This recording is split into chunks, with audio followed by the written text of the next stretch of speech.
namanya siapa kak kalau boleh tahu?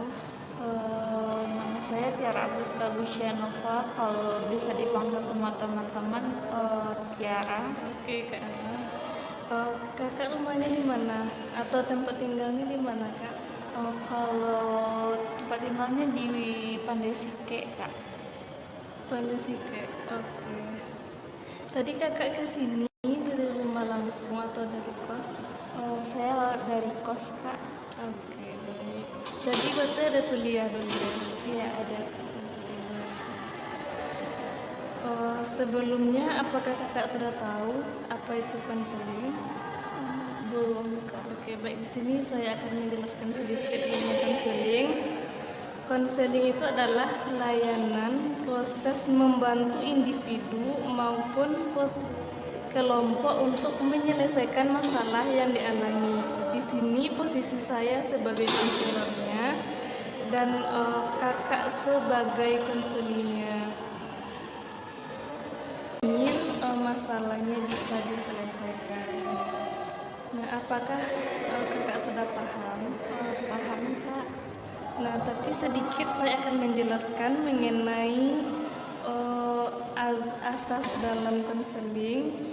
Yang pertama yaitu asas kerahasiaan. Jadi kakak tidak perlu khawatir bahwa konseling kita ini cukup kita dan Allah yang tahu. Dan yang kedua yaitu asas keterbukaan. Jadi di sini kakak bisa menceritakan apapun yang kakak rasakan atau apapun yang ingin kakak sampaikan ke saya. Dan yang ketiga yaitu asas kesukarelaan. Nah, kakak kesini ini apakah atas dasar paksaan atau memang ingin datang secara sukarelawan ke sini? Ingin sukarela. Oke, baik. Apakah kakak bisa mengerti? Insya Allah bisa, Kak. Kalau begitu kita langsung saja. Oke, silahkan kakak ceritakan apa yang ingin kakak sampaikan, apa yang ingin kakak ungkapkan yang mungkin belum pernah kakak ceritakan sebelumnya. Gini, Kak, kan kayak saya punya masalahnya itu kayak karena sering dibully kayak sama teman-teman, baik itu verbal maupun non verbal, Kak. Jadi kayak sekarang saya kalau kayak ketemu orang baru tuh jadi takut gitu. Kalau boleh tahu kenapa bisa dibully kak? Nggak tahu, kayak kalau misalnya punya barang baru ya dibilang anak ya bisa minta dari orang tua gitu kan, atau kadang-kadang Setelah pada saat kakak dibully itu apa yang kakak rasakan pada saat itu? lebih kayak sedih, Kak. Sedih sama marah sih, Kak. Kayak bertambah kayak kenapa sih teman-teman masih ngebully saya gitu kan, padahal kan saya nggak musik mereka, cuma kayak ya lewat dibully, kalau nggak diam dibully, bicara dibully gitu, Kak. Berapa lama?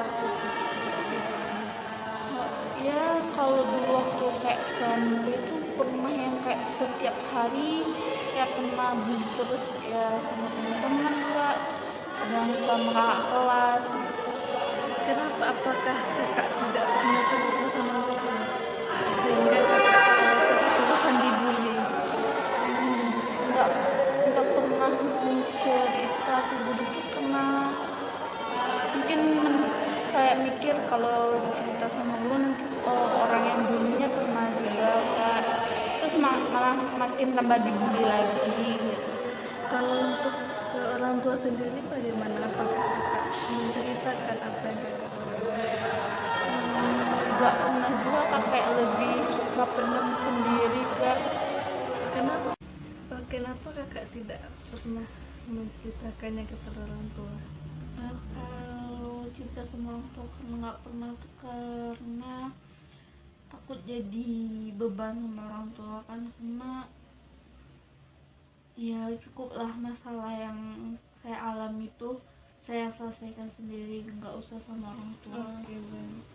Jadi bagaimana kan ketika dibully itu pasti ada rasa malas untuk ke sekolah kan gitu, karena nanti ketika datang ke sekolah pasti akan dibully lagi. Nah kakak apakah punya pemikiran seperti itu juga atau bagaimana?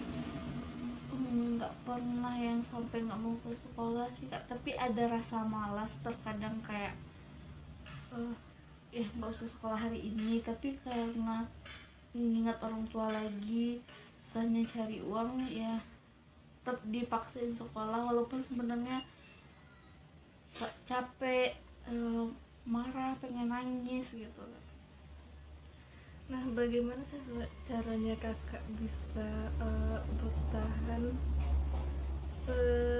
sampai pada titik ini gitu kan? Dulunya kakak dibully, pasti itu bukan suatu hal yang mudah gitu untuk bertahan sampai sejauh ini.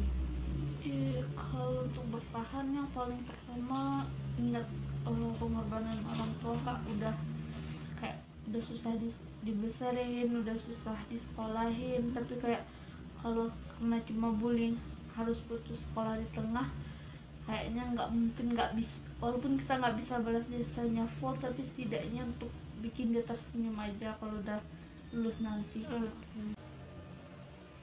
Nah tadi kan kakak bercerita ya bahwa kakak dibully dalam bentuk verbal dan non verbal. Nah kalau boleh kakak ceritakan lebih rinci lagi bagaimana bullying dalam bentuk verbal dan non verbal itu? Kalau yang verbalnya kak kayak lebih kata-kata ya kak, kayak dibilang maaf gendut, dibilang dari anak orang miskin, dibilang jelek atau sebagaimana lah gitu kak. Tapi kalau untuk yang non verbalnya lebih parah lagi kak, kayak ditendang, disiram air, dipukul gitu, dijambak jilbabnya kak. Tapi sudah separah itu ya, tetapi kakak tidak mau bercerita. Iya kak, karena kayak selama masih bisa mendem sendiri, masih bisa nahannya sendiri sih, belum mau cerita sebenarnya kak.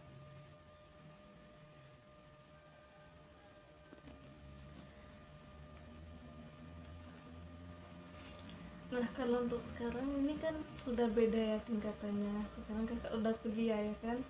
Nah masih ada nggak sih yang orang yang membuli kakak? Enggak sih, kayak mungkin karena kita udah kuliah dan pengetahuannya juga udah makin tinggi, dan alhamdulillah kan juga jurusannya psikologi kak, jadi lebih kayak teman-teman yang lain udah saling menghargai gitu kak, nggak pernah lagi dibully baik verbal maupun non verbal. Nah ada nggak sih kak rasa trauma kakak ketika dibully waktu sekolah sama di kuliah itu? Ada rasa was-was nggak sih pada pada saat perkuliahan? Awal-awal masuk kayak pas semester 1 sih ya kak, kayak mungkin dibully lagi nggak sih, terus ternyata alhamdulillah dapat teman-temannya yang baik, rasa was-wasnya hilang gitu, kayak adalah langsung punya teman yang friendly, bisa nerima gitu, lebih senang alhamdulillah kayak gitu kak. Nah ada nggak sih rasa trauma Kalau kakak rasa ketika dibully sampai sekarang yang kakak rasakan ada nggak? Kalau untuk rasa trauma ada kak, tapi ya tidak separah kayak kalau dulu sewaktu SMA mah. Kalau kita ke sekolah itu ada rasa takut, tapi sekarang kayak gak separah dulu yang kalau lihat orangnya tuh langsung pengen nangis gitu. Kalau sekarang udah bisa manage. Nah bagaimana cara kakak untuk menghilangkan rasa trauma itu? Kalau hilang mungkin belum ya. Apakah kakak pernah datang ke psikolog kah, atau kepada orang yang tepat gitu lah untuk? Kalau untuk datang ke psikolog, psikiater tuh belum sih kak, tapi dengar dari saran teman-teman, coba kayak cari orang yang bisa dengar aja dulu untuk kayak apa sih yang saya rasakan. Untuk ke psikolognya sih masih belum membutuhkan, tapi saya hanya butuh kayak teman cerita aja untuk saat ini, Berarti Kak. tidak terlalu trauma ya, maksudnya tidak parah traumanya. Dikatakan tidak parah sih termasuk parah, Kak, tapi mungkin untuk saya itu parah, mungkin untuk orang lain tidak, Kak. Jadi selama saya masih bisa untuk tidak ke psikolog, saya usahakan tidak untuk coba cari teman cerita aja dulu, Kak. Oke, yang saya dengar tadi bahwa kakak mengambil jurusan psikologi. Nah, apakah salah satu alasan kakak mengambil jurusan psikologi itu karena kakak pernah dibully, kakak pernah merasakan bagaimana rasanya dibully ya? Iya, Kak. Mungkin karena masuk jurusan psikologi itu karena pertama jadi korban bullying itu sulit. Mungkin kalau orang yang nggak sanggup bisa depresi, bisa stres gitu kan. Terus saat itu ya di jurusan psikologi mungkin akan lebih mempelajari cara memanage diri ketika ada masalah. Nah, sejauh ini apakah masih ada hal atau perasaan yang masih mengganjal di kakak yang ingin kakak sampaikan kepada saya?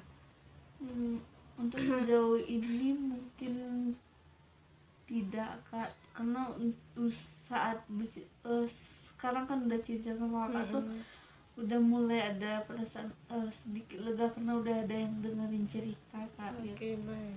Jadi di sini dapat saya simpulkan bahwa saudari ini pernah menjadi korban bullying dari SD sampai SMP, dan apa ya? Dan itu mungkin bukanlah suatu hal yang mudah ya untuk menjalaninya, apalagi kakak dibulinya itu dari SD loh sampai SMP. Dan mungkin ketika saya berada di posisi kakak pun saya mungkin tidak bisa untuk melewatinya, tapi kakak bisa melangkah sejauh ini tuh sangat luar biasa. Sebenarnya sih inti saya kayak pengen cerita sama Kakak tuh ingin dapat saran, Kak, kayak supaya menghilangkan sedikit trauma saya, Kak. Oke, baik, mungkin kakak bisa tetap tegar dan yakin ya bahwa kakak itu adalah orang yang hebat, dan terus berusaha menjadi orang yang lebih baik. Kemudian lakukan semua kegiatan positif apa yang kakak suka gitu, dan mungkin lupakan perlahan kejadian masa lalu. Untuk melupakan itu mungkin butuh waktu ya, tapi cobalah perlahan-perlahan untuk bisa melupakan kejadian-kejadian di masa lalu, dan pilih teman yang mendukung. Kemudian percaya diri dan anggap semua respon orang lain terhadap kakak itu adalah sesuatu yang baik. Baik, Kak, terima kasih untuk sarannya, Kak. Seandainya nanti saya pengen cerita lagi, apakah saya bisa datang ke Kakak lagi? Oke, sangat bisa. Baik, Kak, terima kasih, Kak. Terima kasih juga atas waktunya kakak. Assalamualaikum warahmatullahi wabarakatuh. Waalaikumsalam warahmatullahi wabarakatuh, Kak.